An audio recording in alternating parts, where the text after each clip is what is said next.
Ladies and gentlemen, welcome to the study of antiquity and the Middle Ages. As always, I'm your host, Nick Barksdale, and today we are joined by a very special guest, Dr. Miano. Dr. Miano, thank you so much for coming on the show today. Hey, thanks for having me. Appreciate being here.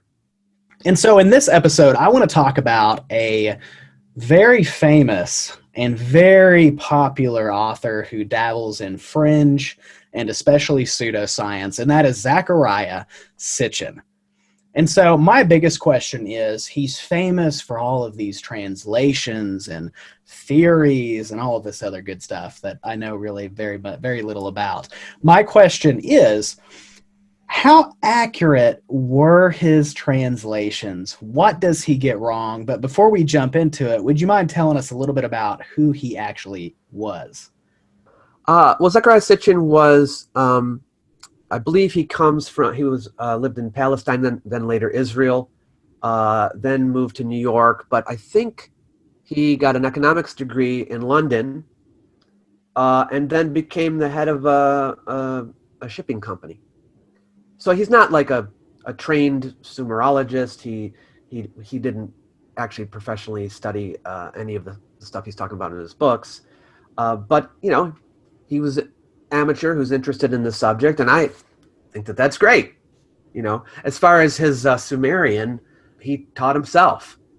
But when you teach yourself, okay, sometimes you don't always know what you're supposed to study, okay?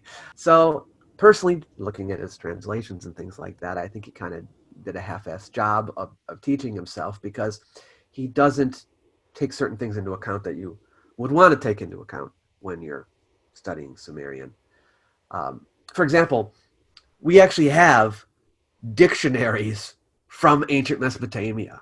The ancient Mesopotamian scribes created dictionaries. Now, they have all kinds of lexical lists. That's just sometimes groupings of common words in their language, but some of them have an inventory of the word meanings, right? And it tells you in the languages that they used what the words meant.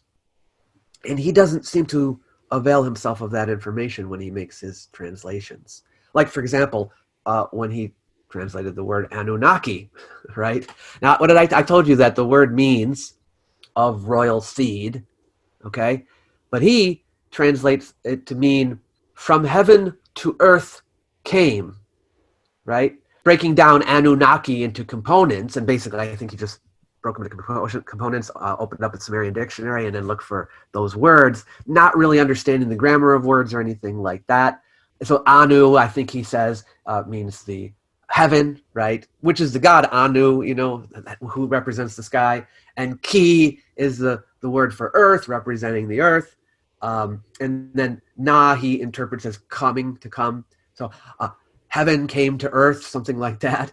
But he's just like breaking it up into parts based on just whatever, he wanted, and then looking up the individual words in the dictionary and then saying it means that without understanding how it was formed, or even understanding that the word Anunnaki isn't the original word, that Anunnaki is just an Akkadian translation of Anuna, and it's Anuna that he's supposed to be looking at. Anunnaki actually isn't Sumerian at all. It's Akkadian. And Anuna is Sumerian. But so Sitchin's word meanings and translations of Sumerian and Mesopotamian words are not consistent with the Mesopotamian bilingual dictionaries produced by Akkadian scribes. The Akkadian scribes are saying, here's the word, what it means in Sumerian, and here's an Akkadian word for it, and so on. He doesn't use that.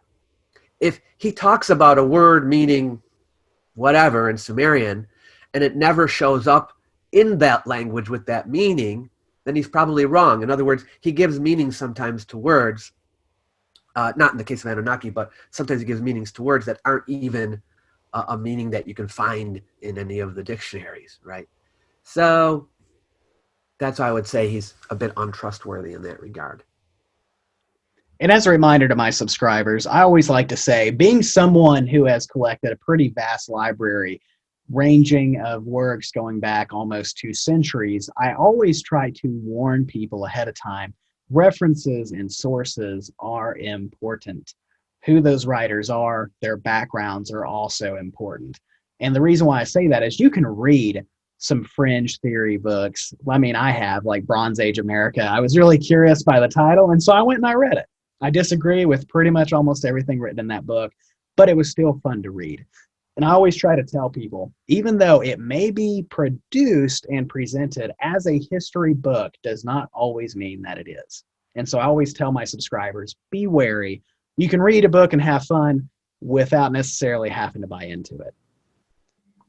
Yeah, I think probably that's what most people do. Like, you probably noticed that a lot of these alternative history video channels get tons of views, lots of subscribers. But you have to wonder, does everyone who watches them believe in it? I mean, I watch them. I watch them for my own reasons because sometimes I want to debunk them, but sometimes people watch them for entertainment reasons, right? And so it doesn't necessarily, I hope, mean that every single person that watches them believes it.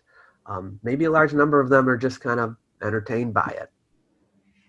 That is one thing I noticed. Any video that I do on the ancient Sumerians, I get a lot of commenters saying they're happy to see a YouTube channel actually do real history on the Sumerians. Ladies and gentlemen, thank you for joining us here today at the study of antiquity and the Middle Ages on our series where Dr. Miano guides us through a variety of interesting, obscure, and often controversial subjects, and he sets the record straight. Dr. Miano, thank you so much for coming on today. Hey, it was my pleasure. Anytime.